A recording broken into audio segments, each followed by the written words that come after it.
Hello दोस्तों, मेरे channel पे आप सभी का स्वागत है। कुछ तो बहुत खौफनाक रातें। इस कहानी का नाम है पुराना खंडहर। तो चलिए इस कहानी को स्टार्ट करते हैं। बात उन दिनों की है जब मैं कॉलेज का स्टूडेंट था। अपने कॉलेज की ओर से हम सभी कैंप के लिए एक जंगल में गए थे। हालांकि ठंड थी, अतः रात में हम सब अपने पूरी रात कैंप फायर के साथ डांस करने, गाने आदि प्रयोग तय किया। मुझे और सभी साथियों को कैंपिंग फायर के लिए लड़कियां इकट्ठा करने का भार सौंपा गया था। मैं निकल तो सबके साथ ही, लेकिन जंगल के प्राकृतिक सौंदर्य में भटकता हुआ अकेले बहुत दूर कहीं निकल गया। अचानक आसमान बादलों से भर गया और गरज गरज के साथ बारिश होने लगी। बादलों के लगातार गरजने से मैं पेड़ के नीचे खड़ा रहना मुनासिब समझा। आपस की किसी घर की तलाश में एक दिशा में भागने लगा। मुझे कुछ ही दूरी पर एक लाल ईंटे से बनी शानदार बिल्डिंग नजर आई। बिल्डिंग रोशनी से पूरी नाई हुई थी और उसमें ढेर सारे लोग हैं, ऐसा कुछ दूर से ही लग रहा था। मैं तेजी से भागते हुए उस बिल्डिंग में जा घुसा और सामने से आती हुई एक खूबसूरत नर्स से टकराते टकराते बचे। नर्स ने मुझे घूर कर देखते हुए कहा, बहुत अधिक भीग गए हो, सर्दी लग जाएगी। उधर बाईं ओर एक स्टोर रूम है, वहां जाकर जो भी मिले उसे कहना। सिस्टर जूलिया ने दूसरे सूखे और साफ कपड़े मुझे देने को कहा है, वह तुम्हें कपड़े देगा। मैं हक्का बक्का मुंह फाड़ सिस्टर जूलिया को देखता रहा।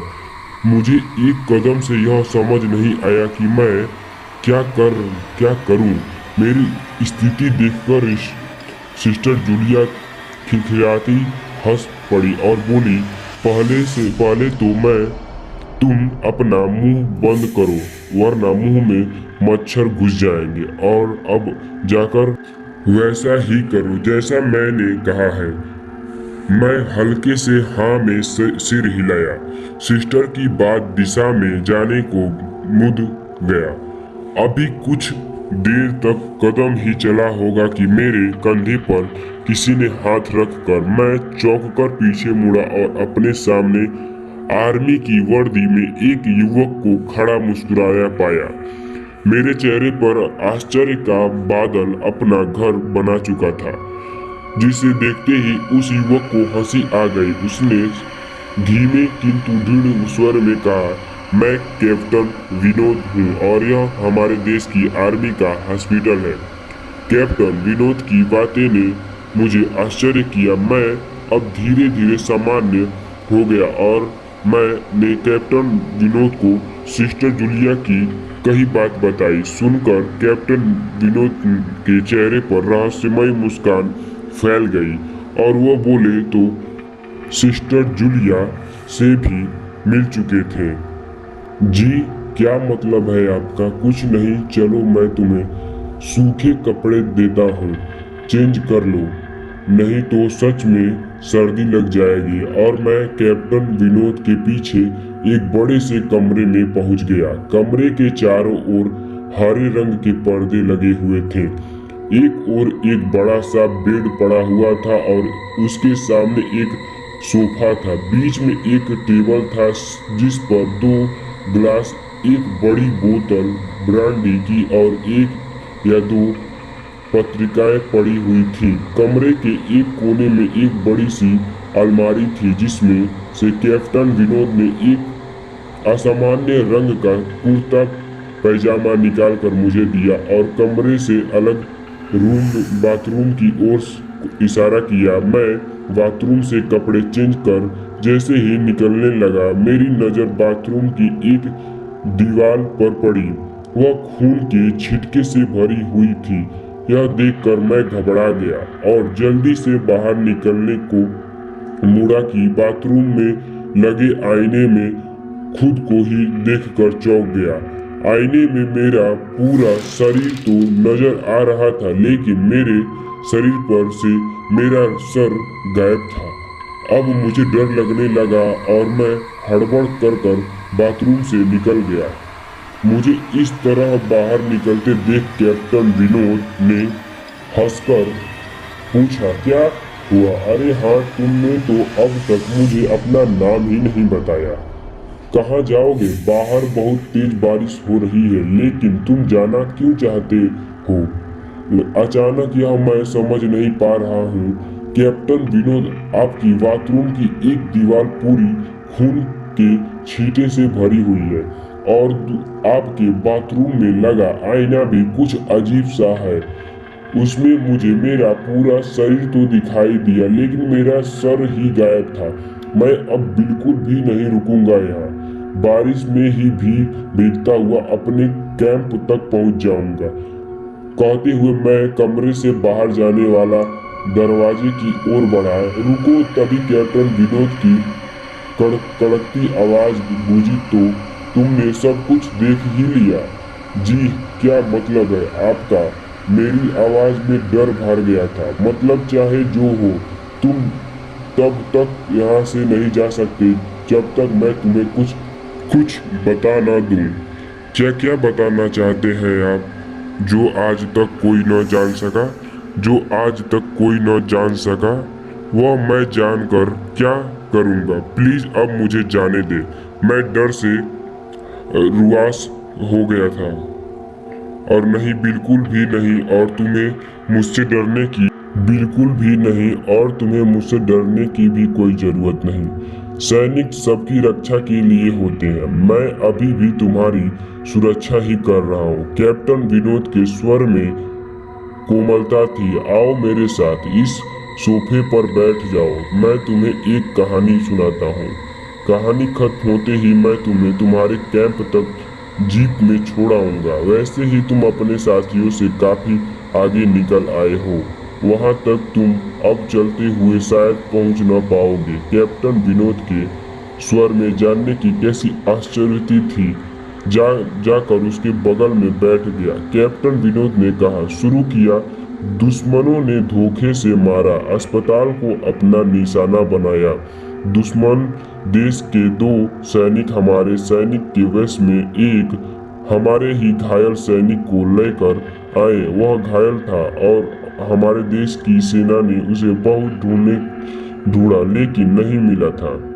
शायद जासूस के तहत उसे घायल होती ही सुखौटिया ने कहीं छुपा दिया था। अचानक अपने खोए सैनिक को अपने हॉस्पिटल में पा सभी खुश हो गए और बिना अधिक पड़ताल किए हॉस्पिटल के गेस्ट रूम में घायल को लेकर आने वाले छावड़ों वेशधारियों को ठहरने की इजाजत दे दी गई। अभी उस सैनिक का इलाज चल ही रहा था कि जोरों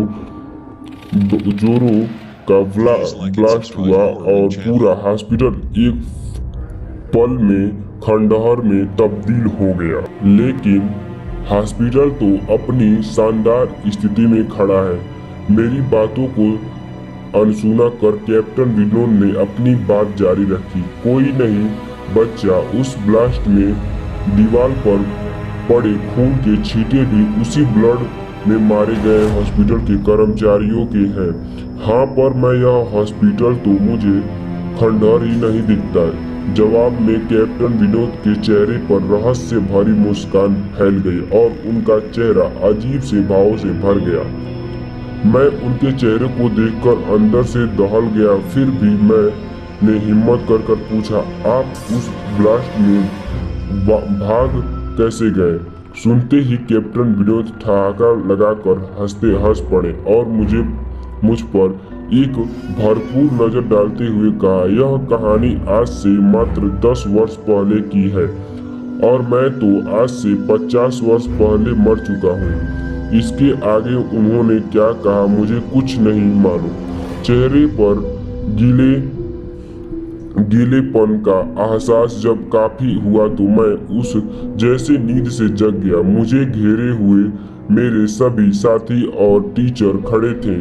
मेरे आंख खोलते ही मेरे सर ने कहा, थैंक गॉड तुम्हें होश आ गया। तो क्या मैं बेहोश था? हाँ, तुम जंगल में जाने कहाँ भटक गए थे।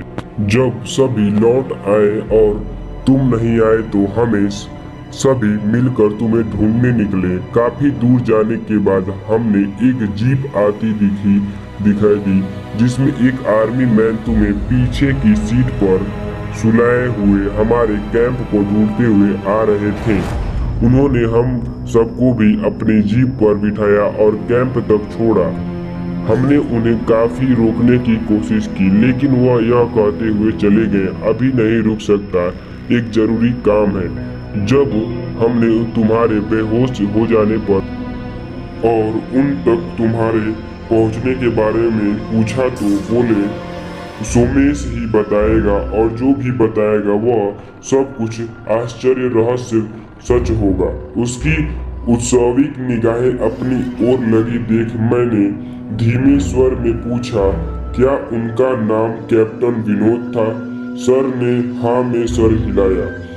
मैंने उनको उधर चलने को कहा जिधर से सबने जीप आती देखी थी। पहले तो सर तैयार नहीं हुए, लेकिन मेरे बहुत कहने पर वह राजी हो गए। सुबह होते ही हम उधर की ओर गए। मैं उस जगह पर पहुंचकर गहरे आश्चर्य में डूब गया। वहां एक अधजला खंडहर था, जिसके एक टुकड़े पत्थर पर लिखा था आर्मी हॉस्पिटल।